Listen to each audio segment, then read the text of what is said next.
IPL 2026 సీజన్లో భాగంగా Rajasthan Royals Chennai super Kings మధ్య గౌహతి వేదికగా జరిగిన మ్యాచ్ పూర్తిగా వన్ సైడెడ్ గా సాగింది. బ్యాటింగ్, బౌలింగ్ లో రాయల్స్ పూర్తిగా చెన్నైపై డామినెన్స్ కనబర్చింది. దాంతో సిఎస్కే 8 వికెట్ల తేడాతో చాలా చిత్తుగా ఓడిపోయింది. ఈ సందర్భంగా మ్యాచ్ పూర్తయ్యాక పోస్ట్ మ్యాచ్ ప్రెజెంటేషన్ లో సిఎస్కే కెప్టెన్ రుతురాజ్ దీనిపై స్పందించాడు.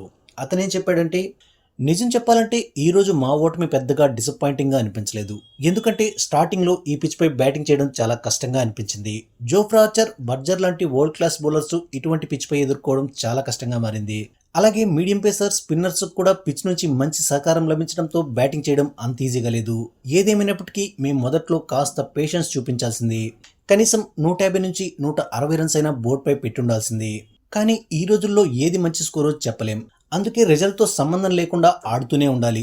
అయితే ఈరోజు పిచ్ డిఫికల్ట్గా ఉండడంతో మా బ్యాటింగ్ ఫెయిల్ అయింది. అందుకే ఈ ఓటమితో నేనేమాత్రం డిసప్పాయింట్ కావడం లేదు. ఈ రోజు ఓటమిని ఇక్కడే వదిలేసి నెక్స్ట్ మ్యాచ్ పై ఫోకస్ పెట్టాలి. మాకు మరో 3 రోజుల్లోనే మ్యాచ్ ఉంది. కాబట్టి అందరూ పాజిటివ్ ఇంటెంట్తో ఉండేలా చూసుకోవాలి. అయితే మా టీంలో ఎక్కువ మంది యంగ్ ప్లేయర్స్ ఉన్నారు. అది మంచి విషయమే. కానీ ఇలాంటి డిఫీట్ వాళ్ళపై ఒత్తిడి పెంచే అవకాశం ఉంది. ఏది ఏమైనా ఈ ఓటమి నుంచి నేర్చుకుని ముందుకెళ్లడం చాలా ముఖ్యం. ఇక ఈ రోజు నుంచి మా గేమ్ బెటర్ అవుతుందని ఎక్స్పెక్ట్ చేస్తున్నా. ప్రస్తుత పరిస్థితుల్లో భారీ స్కోర్స్ చేస్తేనే గెలుస్తామన్న నమ్మకం నాకు లేదు. కాకపోతే ఇంపాక్ట్ ప్లేయర్స్ రూల్ వల్ల సరైన స్కోర్ ఏదో అంచనా వేయడం కష్టంగా మారింది. అందుకే 150, 160 లేదా 170 రన్స్ ను డిఫెండ్ చేసేటప్పుడు మ్యాచ్లు 20 ఓవర్ల దాకా వెళ్లడం లేదు. కాబట్టి బ్యాటర్స్ తమ ఆటపై నమ్మకం ఉంచి బాల్ మీ ఏరియాలో ఉందనుకుంటే ఫ్రీగా షాట్స్ ఆడాలి. అయితే ఈ రోజు అది వర్కౌట్ కాలేదు. కానీ పరిస్థితులు సహకరిస్తే సేమ్ బ్యాటింగ్ లైనప్ నుంచి భారీ స్కోర్ చూసే అవకాశం ఉందంటూ రుతురాజ్ చెప్పుకొచ్చాడు.